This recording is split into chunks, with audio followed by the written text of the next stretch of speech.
कि अगर अमेरिका साथ नहीं देता है तो ताइवान कहां स्टैंड करेगा चीन के सामने? कद में तो काफी छोटा है।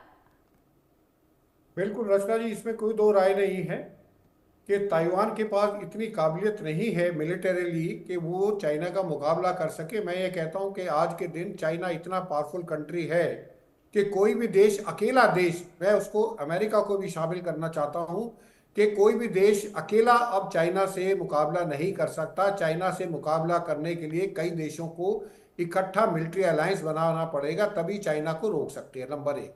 नंबर दो, जैसे सोडी साहब ने कहा है कि डोनाल्ड ट्रंप के काल में आप बिल्कुल भी उम्मीद ना रखें कि ताइवान को जो है अमेरिका मदद करेगा।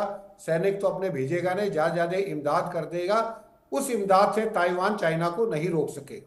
अब तीसरा सवाल यह आता है कि मिलिट्री अलायंस किसके साथ करे चाइना, क्योंकि अगर ये ताइवान को देखे तो ताइवान को सिर्फ 11-12 देशों ने ही रेकग्नाइज किया। अमेरिका जो मिलिटरीली कहता आ रहा है कि मैं ताइवान की हर सूरत में मदद करूंगा, अमेरिका ने ताइवान को भी रेकग्नाइज नहीं किया है। उन्होंने पीपल रिपब्लिक ऑफ चाइना को रिप्लाई किया हुआ है रेकग्नाइज, लेकिन रिपब्लिक ऑफ चाइना को जो ताइवान है उसको नहीं किया हुआ। तो ये आप समझ सकते हैं कि चाइना की, अमेरिका की ये दोहरी पॉलिसी है। एक तरफ वो कहता है मैं मिलिट्री सपोर्ट करूंगा ताइवान को अगर हमला होता है, दूसरी बात यह है कि डिप्लोमेटिकली उसने रिकग्नाइज ही नहीं किया है। तो आप खुद अंदाजा लगा सकते हैं कि जिस देश को आप डिप्लोमेटिकली रिकग्नाइज नहीं कर रहे हैं उसको आप कितनी मदद करेंगे। और डोनाल्ड ट्रंप साहब के आने से तो बिल्कुल कोई उम्मीद नहीं की जा सकती।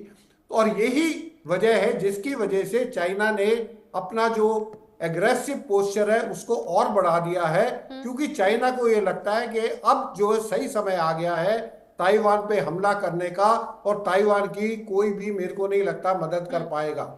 रचना जी। अच्छा, जिस तरह की सिचुएशन अभी है और दो देश अगर आपस में युद्ध की स्थिति में आते हैं कर्नल सोढी, तो वो सिर्फ दो देश नहीं होते, क्योंकि इस साइड से भी उस साइड से भी कुछ प्रॉक्सी देश होते हैं जो साथ में आते हैं, सपोर्ट करते हैं, और फिर ये जो टकराव है ये और ज्यादा वास्ट हो जाता है और ज्यादा बड़ा हो जाता है। अगर चीन और ताइवान भी इस तरीके से सामने आते हैं या युद्ध की सिचुएशन होती है तो ये भारत के लिहाज से कैसा होगा, बाकी देशों पर इसका इम्पैक्ट क्या होगा? रत्ना जी, मैंने पिछले साल एक किताब लिखी है China war cloud the great Chinese checkmate, जो कि पूर्व सेनाध्यक्ष जनरल नरवणे ने दिल्ली में 17 अगस्त 2024 को रिलीज की।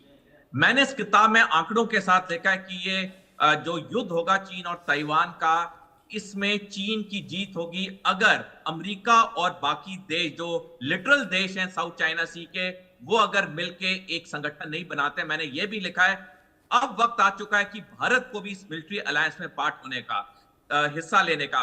रचना जी देखिए, चीन ताइवान के अकेले के साथ लड़ सकता है, जीत सकता है, लेकिन चीन को अगर टू फ्रंट वॉर का सामना करना पड़े, यानी कि उसके एक पश्चिमी बॉर्डर पे भारत से हमला हो और वहां से वो ताइवान से उसे लड़ना पड़े, चीन कभी ये टू फ्रंट वॉर नहीं जीत सकता है। इसलिए बहुत जरूरी हो जाता है कि Bharat, Taiwan, South Korea, Japan, Vietnam, Philippines, इन सारे देशों को इकट्ठा आके एकजुट होकर मिलिट्री अलायंस बनाना होगा। और जब ये मिलिट्री अलायंस बनाएंगे, अमेरिका को भी इसमें हिस्सा लेना होगा। तभी चीन को रोका जा सकता है।